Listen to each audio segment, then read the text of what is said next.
देखिए, ये हम लोग पिछले 11 दिन से यहाँ पर बैठे हैं। ऐसा नहीं, 11 दिन से ये मूवमेंट शुरू किया हमने। पिछले 1.5-2 सालों से हम लोग ये मुहिम शुरू की है, लेकिन जब तक कोविड था हमने करस्पॉन्डेंस गवर्नमेंट के साथ, म्यूनसिपल कॉरपोरेशन एजुकेशन डिपार्टमेंट के साथ करस्पॉन्डेंस करते रहे।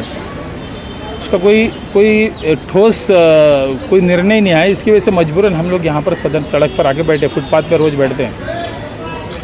शुरुआत में तरह तरह की बातें कही गई। जब शुरू में हमने जब जूनियर और सीनियर स्कूल बंद किया और मुझे पता चला कि ये केलवानी मंडल के लोग यहाँ पर आए। श्री केलवानी मंडल यानी पूरे हिंदुस्तान में बहुत बड़े बड़े इंस्टीट्यूट है इनके, और टोटली कमर्शियल माइंडेड है और बिज़नेस माइंडेड इंस्टीट्यूट है, जहाँ में लाखों के फ़ीस महीने भर भरना है। 50-50 लाख रुपए साल के फ़ीस है, ऐसे इंस्टीट्यूट है। तो ये जो है मध्यम वर्गीय और गरीब बच्चे यहाँ अक्सर ये स्कूल में पढ़ते हैं। तो मुझे ख़तरा लगा कि ये स्कूल ऐसा ना हो कि बंद कर दे और जो है दूसरे तरह के स्कूल शुरू हो जाए। अब मैं बता दूं, आपके अंधेरी पश्चिम में सिर्फ 2 ऐसी स्कूल है प्राइवेट स्कूल, एक MA हाई स्कूल, एक Shri Ram welfare society high school है, जहां पर मध्यम वर्गीय गरीब बच्चे शिक्षा ले सकते हैं। ये ब्रिज के उस तरफ थोड़ा आप जाओगे, जू एरिया में कई ऐसे स्कूल हैं जहाँ जिनके पास दौलत है, पैसा है, वो अपने बच्चों को पढ़ाना चाहता है। अमीर लोग बहुत ही आसानी से वहाँ उत्तल संगीत स्कूल है, इकोल मंडल स्कूल है, बहुत सा बिलामोंग स्कूल है, ऐसी स्कूल है जहाँ लाख लाख रुपए जिनका फ़ीस हो वो भर सकते हैं। तो आज ऐसा तो नहीं कि अचानक यहाँ झुग्गी और गरीब में रहने वाले लोगों के पास बहुत ज़्यादा माल आ गया और बहुत पैसे वाला हो गया और अच्छे स्कूल में एडमिशन ले सकता है, ऐसी बात नहीं है। हालात और ख़राब होते गई है, गरीब आदमी और गरीब होते गया। ऐसे में आप ऐसे स्कूल जिसमें स्टेट गवर्नमेंट की एडेड स्कूल है, जहाँ 5वीं में सिर्फ 5 रुपये फ़ीस भरना है, बाकी गवर्नमेंट खर्च देती है स्कूल को मेंटेन करने के लिए, टीचरों का खर्च तमाम चीज़ें गवर्नमेंट देती है। ऐसे स्कूल को बंद कर आप एक आलीशान स्कूल खोलोगे, ये ठीक नहीं। इसका हमारा विरोध है। आप अपना प्राइवेट ज़मीन कहीं खरीद ले और जैसा मर्जी है वैसा जो है आप स्कूल चलाइए। लाख रुपया 10 लाख रुपए जिसको फ़ीस भरना, जिसकी ताकत है भर देगा, लेकिन गरीब की स्कूल बंद कर आप इस तरह का काम ना करें, इसका हमारा विरोध था। तो शुरुआत में इन्होंने कहा हम स्कूल बंद नहीं कर रहे हैं, फिर कहा हमें बच्चे नहीं मिलते हैं, तो हमने बच्चे ला कर दिए। फिर कहने लगा कि इमारत जो है जर्जर है। अगर इमारत जर्जर है तो म्यूनसिपल कॉरपोरेशन को कोई नोटिस नहीं दी, और दी भी होगी तो जब सेकंड से 9 तक बच्चे जब पढ़ सकते हैं, तो एक फर्स्ट का बच्चा पढ़ने में क्या स्कूल तोड़ना, तो कहीं ना कहीं आप शिफ्ट करोगे आजू बाजू में, तो उन बच्चों को भी शिफ्ट कर दो। तो ये तरह तरह की बात। फिर बोलते हैं कि म्यूनसिपल स्कूल जो है वो आप पहले बनाओ। अरे तो म्यूनसिपल स्कूल बनाओ, ये आपका काम नहीं, आप स्कूल बंद मत करिए। तो ऐसे बहुत सी चीज़ें हैं, लेकिन ये आपको पता है जिन्होंने ट्रस्ट ली है, बहुत बड़ी ताकत है। उन्होंने खुलकर कह दिया कि जो चाहे कर लो, मैं नहीं करूँगा। एक तरफ जो बीजेपी के MLC है, आमदार है वो, एक तरफ बीजेपी के इनके शीर्ष के नेता ये कहते हैं कि बेटी पढ़ाओ बेटी बचाओ, और ये बीजेपी के जो है लोकल महाराष्ट्र के नेता है, ये बेटियों को पढ़ाई बंद कराने पे आमादा है। यानी जो बच्चियाँ पढ़ती हैं उनको बंद कराने पे आमादा है। सिर्फ दौलत दौलत दौलत, पैसा और कुछ नज़र नहीं आता है। तो एक तरफ जो अहंकार बढ़ गया है कि मैं जो चाहे कर लूँ, तो वैसी बात नहीं। ये मुल्क डेमोक्रेटिक मुल्क है, यहाँ पर डेमोक्रेसी के हिसाब से चलेगा। कोई अपनी मर्ज़ी से जो है राजा महाराजा की तरह जो है ऑर्डर अगर करोगे तो नहीं चलेगा। तो इसीलिए हम तमाम लोग सड़क पर आए हैं, और उनके पेरेंट्स भी आए। पेरेंट्स के तो हमारे कांग्रेस पक्ष के साथी भी आए, कि हमेशा कांग्रेस ने वही किया है, जहाँ पर ज़रूरत पड़ी वहाँ हम जो है लड़ाई लड़ी है। देखिए, हमें पूरी उम्मीद है कि क्योंकि हम हक पर है, कोई गैर तरीके से हम अपनी मांग नहीं कर रहे हैं। हम ये नहीं कह रहे कि आपके क्लास में 30 बच्चों के जो है तादाद है उसको 60 बनाइए। हम ये नहीं कह रहे कि जितने हमारे साथ इनके बच्चों को एडमिशन जो है आउट ऑफ वे जाकर दीजिए। जो कॉन्स्टिट्यूशन ऑफ इंडिया ने जो बात कही, जो कायदे में, कानून में, वही हम बात कर रहे हैं। अगर नहीं होगा तो फिर कहीं ना कहीं किधर न किधर सिस्टम में गड़बड़ हम समझेंगे।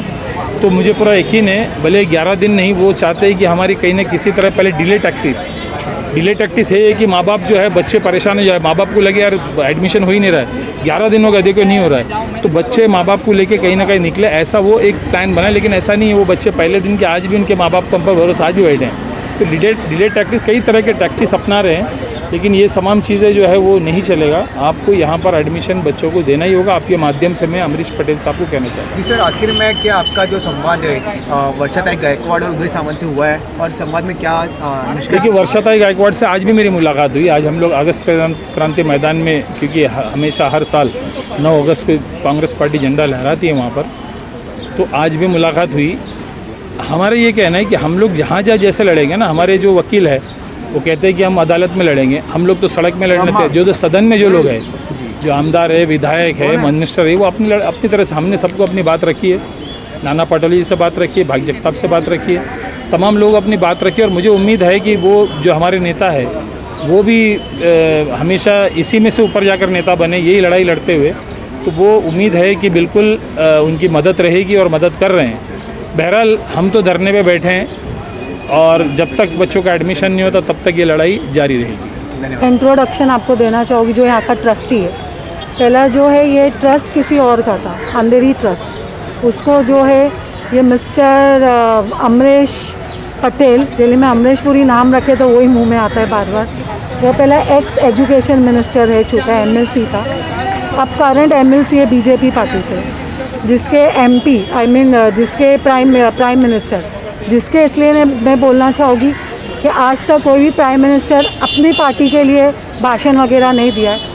खाली ये एकमात्र ऐसे प्राइम मिनिस्टर है जो खुद के इलेक्शन में सब चीज़ भूल जाते हैं और सिर्फ अपनी पार्टी की बड़ाई मारते। इसलिए मैं बोलती बीजेपी की जो प्राइम मिनिस्टर है उनका अभी फ़िलहाल बीजेपी वो एमएलसी है, एक बहुत बड़ा बिजनेस टाइकून है, बहुत पैसे वाला है और एक वाइट कॉलर गुंडा है। उसने ये ट्रस्ट को ख़रीद चुका है। दिल में ट्रस्ट एक दूसरे को बेच नहीं सकते, लेकिन वो ट्रस्ट को ख़रीद चुका है। और ये जो पूरी लैंड है हमारे पीछे 5 एकड़ की है, एक प्राइम लोकेशन है, जिस सबवे के पास है, रोड पे लोकेटेड है। इधर जो है स्कूल, गवर्नमेंट ने जो है उनको ये लैंड दिया था स्कूल के लिए, एजुकेशन के लिए। ये उनके खुद की बाप की ज़मीन नहीं है, अमरीश पटेल की बाप की ज़मीन नहीं है, गवर्नमेंट ने उनको दिया था। इन्होंने जो है मैन्युपुलेट करके वो ज़मीन को ख़रीद चुके। अभी यहाँ पर एक बड़ा एजुकेशन इंस्टीट्यूट बनाना चाहते हैं जिसकी मंथली फ़ीस 5 लाख करीब होगी। यानी लोग बोलते हैं कि मॉल, हॉस्पिटल या मतलब शॉपिंग सेंटर, उससे ज़्यादा अभी फ़िलहाल सबसे ज़्यादा कमाई एजुकेशन में। और इनकी बहुत सी कॉलेजेस वगैरह है, मिठीबाई वगैरह सब जो है। अब उन्होंने इसको जो है एक बहुत बड़ा मतलब बिजनेस एजुकेशन इंस्टीट्यूट बनाना चाहते हैं जिसकी मंथली फ़ीस 5 लाख है। हमको कोई ऑब्जेक्शन नहीं है, आप सबको पढ़ाइए, लेकिन उसके साथ साथ जो बच्चों का एसएससी बोर्ड है वो आपको कंटिन्यू रखना पड़ेगा। जो एडेड है वो आपको कंटिन्यू करना पड़ेगा, आप उससे पीछे नहीं हट सकते।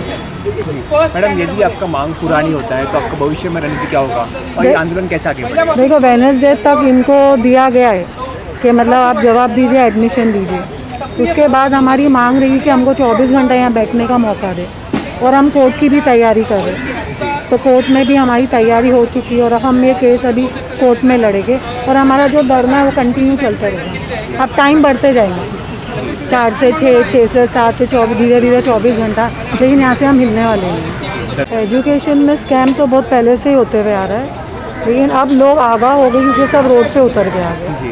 ये तो बहुत पुरानी बात है, हमेशा होते हुए आ रहा है। तो इनको ऐसा लगा है कि होते हुए आ रहा है, कुछ नहीं बिगड़ा हमारा, तो अभी भी होने दो। लेकिन इतने लोग रोड पे उतर के आ गए तो मीडिया में स्पेशली जो है मतलब सोशल मीडिया, उसके थ्रू लोग बहुत ज़्यादा जागरूक हो गए। और मैं स्पेशली आपके थ्रू हमारी सोशल मीडिया की जो गीता अनूप दास है उसको मैं आपके चैनल के थ्रू थैंक यू बोलना चाहती हूँ। मैंने आज तक कभी उसको थैंक यू बोली नहीं हूँ, लेकिन आधी रात में भी बैठ के वो अपना सब काम वाम छोड़ के, हालांकि उसके फादर बहुत बीमार है, फिर भी वो ये अवेयरनेस फैलाने में लगी है।